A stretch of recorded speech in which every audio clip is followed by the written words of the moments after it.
Hello, this is James. This video will be a full review of the Visions of Ice Minibox, but first, a Beyonce update. As you can see, I have my Valentine leveled up to 44 because I had the faith. I grinded her to level 40 before the cap increase, and now I'm spending all of my Duel Links time leveling her up using the standard duelists and also the Battle City board game. When you grind out the standard duelists, you get dice pieces, and then you use the dice pieces to play the board game, and each level of the board game has a vagabond, so make sure you save your support dice for getting on the vagabond. So we're not doing another deck video today, we're doing a info video, but it's in service of a good cause. It's in service of the Queen. Okay, so let's go to our cards. There we are. We're using the Konami website, and since we have so much extra space today, we get Ultra-James. All right, first card is Chain Dispel. When a spell trap is activated, destroy all cards in the controller's deck with the same name as the activated spell. This card is hilarious. This card is hilarious because no more Ankies. No more Ankies. You can destroy all of the mask changes and then render all of your opponent's Ankies useless, and since that's a cornerstone of their strategy. I mean, they still have all other good stuff, but this is a good card. This is a cheeky card. I'm surprised that it's only a normal, since it has such a strong effect. And flexibility. You can destroy your own cards. I haven't thought of a combo yet for that, but I'm certain that it exists. Next is Spellbook of the Master. So one of the things we need to try and figure out is, well, the Spellbook cards, they're support cards for spellcaster monsters, but we need to figure out what Gusto cards do, and also what are the good Spellbook cards. So, Spellbook of the Master, if you control a spellcaster type monster, you can reveal one other Spellbook card in your hand, then target one Spellbook normal spell card in your graveyard except Spellbook of the Master. This card's effect becomes that target's effect. You can only target one Master Spellbook per turn. Okay, so it's a copycat for your Spellbooks. Spellbook Library of the Heliosphere. If you have 5 or more Spellbook spell cards in your graveyard, excavate the top 2 cards of your deck, add any excavated spellbooks to your hand, also shuffle the other cards into your deck. You can only activate one Heliosphere per turn. You cannot activate any spell cards a turn. You activate this card except Spellbook spell cards. Excavate the top 2, add... Okay, so it lets you pick up some spell cards, but only if you have 5 in your graveyard. That's pretty restrictive. I would probably not include that in the Spellbook deck. Spellbook of Eternity. Target 2 of your banished Spellbook spell cards, except Spellbook of Eternity. Add that target to your hand. Okay, so more Spellbook recovery. Contact with Gusto. When I make a Gusto deck, the with Gusto joke is going to be used extensively. Target 2 Gusto monsters in your graveyard and 1 card your opponent controls. Shuffle both targets in your graveyard into the deck, then destroy the opponent's target. So it's like Harpy's Feather Duster with Destroy. Or no, Quillpen of Guldos. Yeah, Quillpen of Guldos with Destroy. Tricky spell number 4. So this is why you want your Tricky, because he has his own spells, which that was not in the leaked box, but now we have the official information. And this interface is just so easy to use. Alright, quick play spell. Send 1 face up the Tricky you control to the graveyard. That's expensive. Special summon Tricky tokens in defense position, equal to the number of monsters your opponent controls. Tricky tokens cannot declare an attack. This is a synchro card. I have limited experience with physical Yu-Gi-Oh! But this really seems like a synchro card. Oh, and also a God Beast card. So if you have your Tricky and this in your hand, and then for the cost of discarding a card, as long as your opponent has 3 monsters, which is pretty strong, you can discard the card, special summon your Tricky, play this card, and then tribute summon your God Beast. Off the top of my head. Of course, there's other stuff. You could econ take, you could... fusion tags. You could fusion tag into that big Voltron monster. Alright, Wheel of Prophecy. A 8-star Dark Spellcaster. When this card is special summoned by the effect of a Spellcaster type monster, you can target any number of your banished spellbooks, shuffle them into the deck, and if you do, return your other banished spellbooks to your graveyard. Okay, so you can pick the ones that are banished, and then you can shuffle some into the deck, and then you can put the other ones in your graveyard. You can only activate the effect of Wheel of Prophecy once per turn. Okay, so there's probably a specific monster that summons him. Fool of Prophecy. Spellcaster. Once per turn you can send 1 spellbook from your deck to the graveyard. During the end phase of the... okay, so that's how you fuel like Heliosphere, or probably like a better card. During the end phase of the turn this card is activated.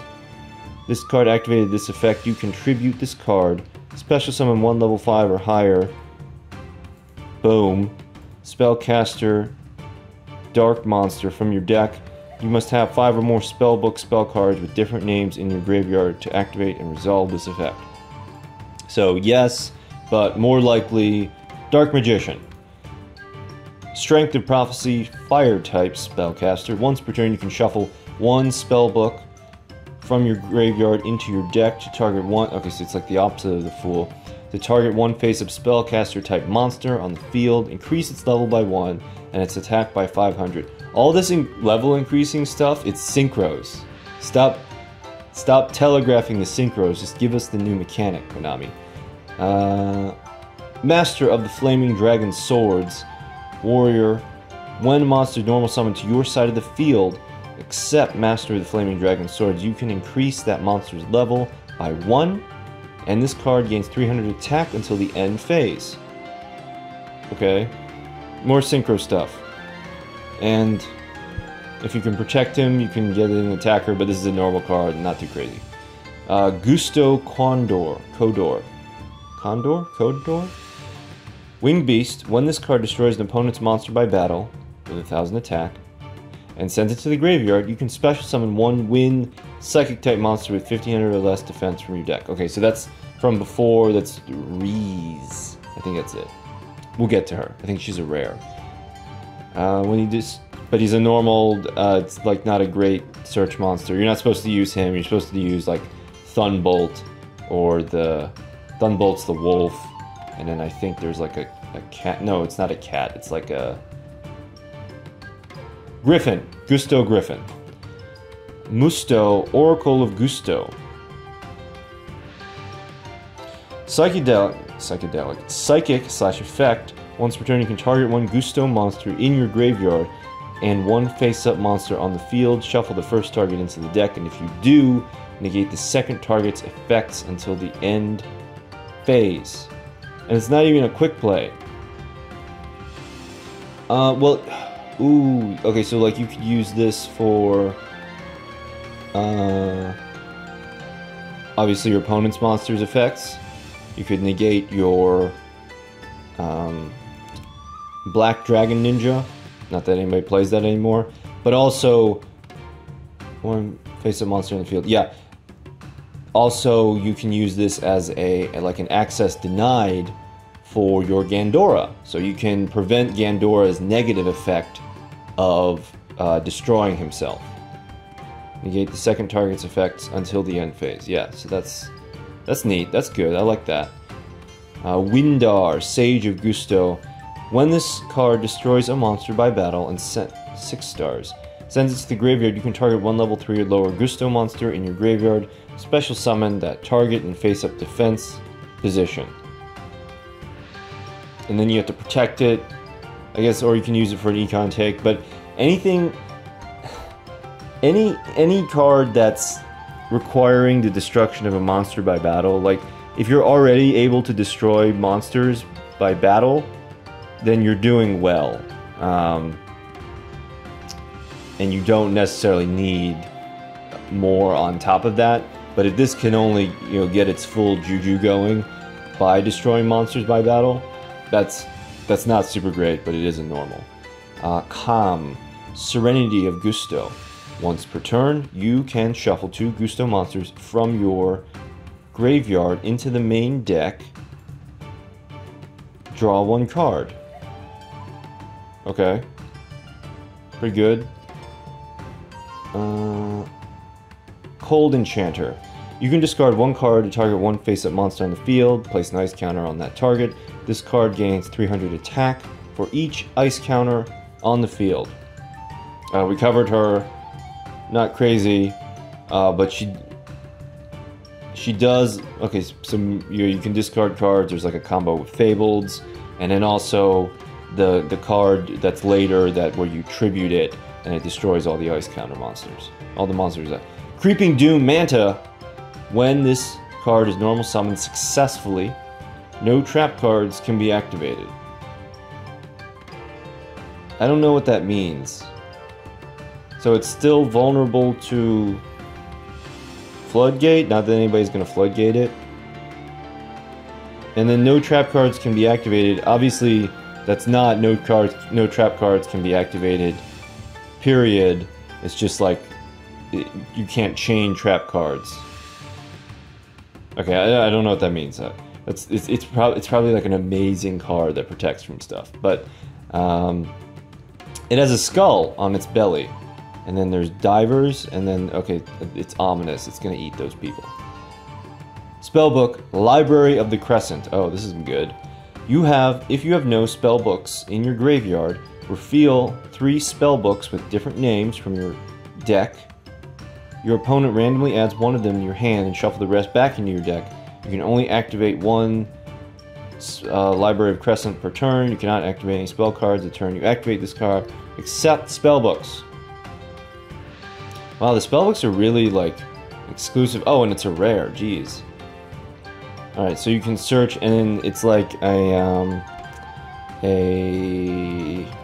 Beginning of Heaven and Earth, but for spellbook spell cards. Spellbook of Fate. Quick play. If you control a spellcaster type monster... Oh, I don't like these cards. You can banish up to 3 spellbooks from your graveyard. Apply this effect depending on the number of spell cards banished by this card's activation. You can only activate 1 spellbook of Fate per turn. I like the cards that have, like, you know, you do 1, 2, or 3, because it's a lot of text. Return. Okay, so if you banish 1, return 1 set spell trap on the field to the hand. Okay. 2, change 1 monster in the field to face down defense position or face up attack position. Alright, so like a cheap little Canadia. 3, banish 1 card your opponent controls. That's pretty expensive. But then spellbook cards are all about getting spellbooks in the grave, and like I said before, probably there's a whole buttload of efficiency that can be had with the spellbooks that we'll just need to experience when they are actually released on April 30th, I believe. Alright, the rare Spellbook of Power, a normal spell. Target 1 spellcaster type monster you control until the end phase. It gains 1,000 attack also until the end phase. Each time it destroys an opponent's monster by battle, you can add 1 spellbook spell card from your deck to your hand. You can only activate 1 Spellbook of Power per turn. End phase. Oh, it destroys an opponent's monster by battle. Alright, so more destroy opponent's monster by battle. I don't love that condition, but it does gain 1,000 attack, so it helps its own cause. Cards that are self-sufficient, like Sphinx or Dinotherium, are good. Cards that rely on other cards are less good, unless they're super broken. Soldier Dragons, a red version of Troop Dragon. Once per turn, when your opponent activates a card or effect, you can special summon one level 2 or lower dragon monster from your deck. Okay. Quickly, what are the good level 2 or lower dragon monsters? I think Kidmodo Dragon applies. I think that works. You can quickly throw out a Kidmodo Dragon, and then Kidmodo Dragon is just like sent to the graveyard. So if Kidmodo Dragon gets sent to the graveyard, you can you can tribute take the Kidmodo Dragon. Yeah. Alright, that's cool. That's good. I like that. That's a good card. Reaper of Prophecy. Oh boy. When this card is normal or special summoned, you can activate this effect. Apply as many effects as possible based on the number of spellbooks with different names in your graveyard. You can only use the effect of Reaper of Prophecy once per turn. I apologize for the tiny text. 3 or more, this card gains 600 attack. 4 or more, also you can be special summoned by the Fool Prophecy. 4 or more, add 1 spellbook from your deck to your hand. 5 or more, special summon. Is that a 3? 1 level 5 or higher dark spellcaster type monster, Dark Magician, from your deck. Search card for your Dark Magician or your better level 5 or higher spellcaster type monsters, such as these Prophecy / Spellbook cards. Prophecy Destroyer.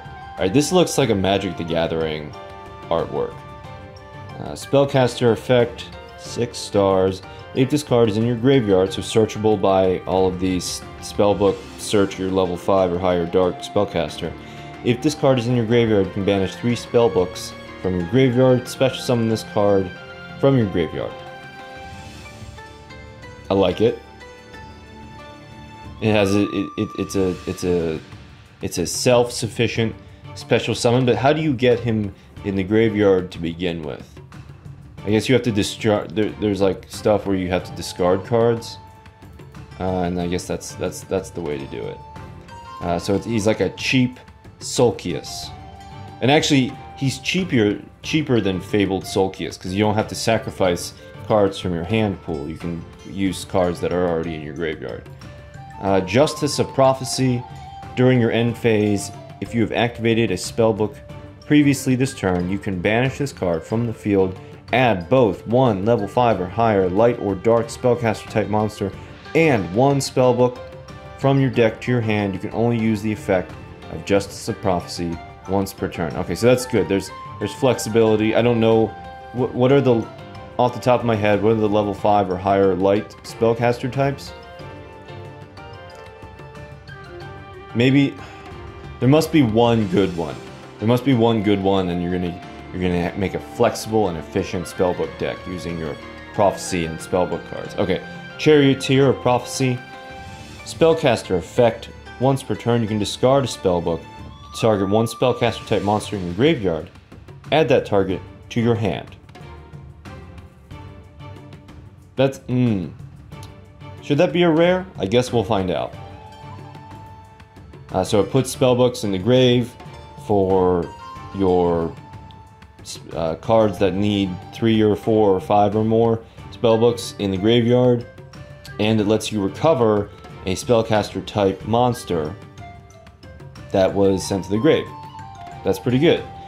Gusto Griffin, Winged Beast. Okay, so this is what I was talking about. If this card is sent from your hand to your graveyard, so maybe, you know, with various discard effects, you can special summon 1 Gusto monster from your deck.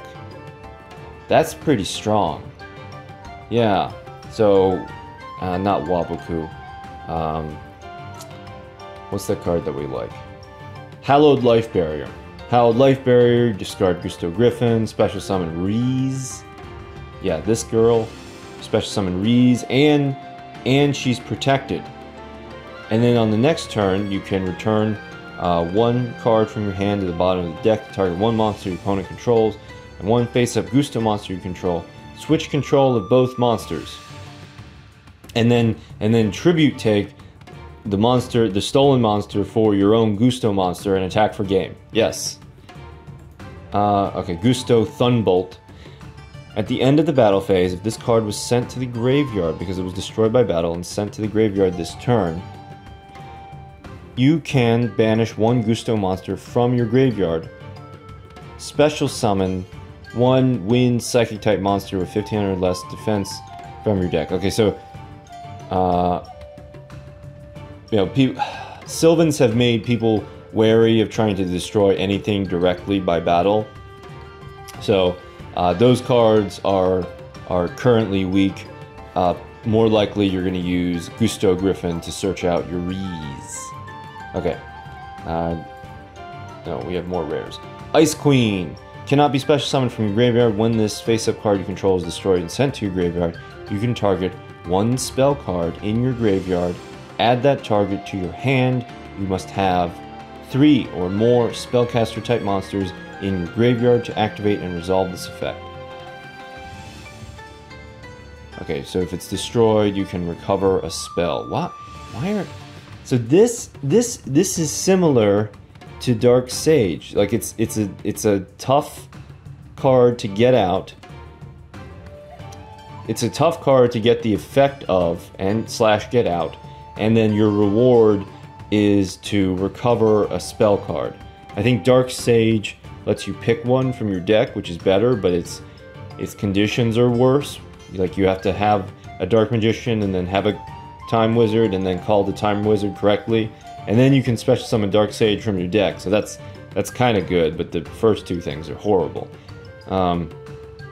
So what are these amazing spell cards that we're recovering from the graveyard? Or is it just the fact that you're getting value off of your 2900 attack point monster after it's already been destroyed? Interesting. Ice Master. You can special summon this card from your hand by tributing 2 water monsters. Once per turn, you can target one face-up monster on the field. Place an ice counter on a target. Yeah, you can tribute this card. Destroy all monsters with an ice counter. Do we have other stuff that does ice counters? No, I'm thinking of the replays where alien counters are turned into ice counters. The alien counter, the aliens deck using the alien counters is very strong. Perhaps the ice counters deck will live up to its glorious reputation. Oh, Gemini Elf. Normal spellcaster, 900 attack. We get some beater. We get some beater spellcasters, and let's take a look real quick at the uncensored Gemini Elf. As your Yu-Gi-Oh! Senpai, it's my solemn duty to expose you to all the sexy versions of the cards.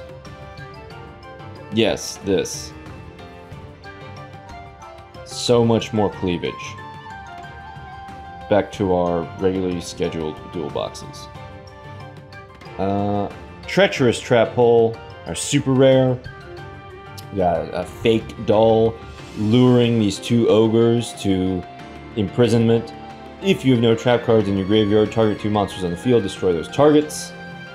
That's a hilarious card if you can get it off, but having no traps is restrictive. I love traps, but then again, I love Amazonesses. Okay, the reset card, Tribute Burial. You cannot special summon for the rest of this turn, so then you special summon and then you play this guy. Once during this turn, you can conduct a tribute summon that requires 2 tributes by banishing 1 monster from each graveyard instead of tributing. It is still treated as a tribute summon. That's awesome. I love that. Spellbook of Life, an equip spell. Banish 1 spellcaster from your grave and reveal 1 other spellbook in your hand to target 1 spellcaster in your grave. So you banish a spell, banish a magician, reveal a spellbook, target another magician, special summon that target in face-up attack position, equip it with this card. Equip monster's effect level is increased by the level of the monster that was banished for this card's activation. You can only activate 1 Spellbook of Life per turn. That's cool. I love stealing, and then secondary, I love revival. It's like getting stuff for free. Spellbook of Secrets. Add 1 Spellbook card from your deck to your hand. Except Spellbook of Secrets, you can only activate 1 Spellbook of Secrets per turn. Okay. Basic search card. Mage Power. Why is this a super rare? The equipped monster gains 500 attack and defense for each spell trap you control. Maybe it's just because it's like it can be up to like 2,000 actually, because it counts the field spell. Like it can just pump your monster up by that much that it's a super rare. Spellbook, Magician of Prophecy. When this card is normal summoned to flip face up, add 1 Spellbook spell card from your deck to your hand. Another search and synchro fodder for the future. Blizzard Princess. Oh, we're gonna get all the. We got Blizzard Princess. We got Amazoness Princess, and I'm certain we have a third princess card. So I'm looking forward to all of these princesses. You contribute this card in face-up attack position by attributing 1 spellcaster type monster after this card was normal summoned. Your opponent cannot activate spell trap cards for the rest of that turn. No longer do you need anti-magic arrows. You can just tribute summon your Blizzard Princess and have her be your shield and your sword. I like it. Dragon Ice. On a hot summer's day, you enjoy a refreshing Dragon Ice. When your opponent special summons a monster, except during the damage step, you can discard 1 card, special summon this card from your hand or graveyard. There can be only 1 Dragon Ice on the field. Okay, so like Max C and Chaos Hunter, no, not Max C, Confronting the Sea and Chaos Hunter, a tech card against special summon decks, which is now all decks. All decks are now special summon decks. Oh, okay. First, ultra rare, White Knight Dragon, a control dragon. Pop White Knight Dragon into your Ruins of the Divine Dragon Lords decks, or your Archbrave Dragon decks, or your Paladin of the Dragon decks. During either player's turn, when a spell trap that targets this card is activated, negate it, and if you do, destroy it. When another face-up monster you control is targeted for an attack, you can send 1 spell trap you control to the graveyard, change the attack target to this card. So it protects your other monsters, it negates things that target it. Good boss monster. And finally, the Tricky, the card everybody's nuts about. You can special summon this card from your hand by discarding 1 card. I maintain that this is not going to break my free-to-play resolve. It's not a bad card. It's in fact a good card, and you even get the Tricky Spell. Where are you? The Tricky Spell number 4. So are there spells 1, 2, and 3? But I probably won't reset for this card. We'll see. I like it, but I'm not crazy about it. Alright, I hope you have enjoyed this deck review, and remember, the Queen is coming. Thank you for watching.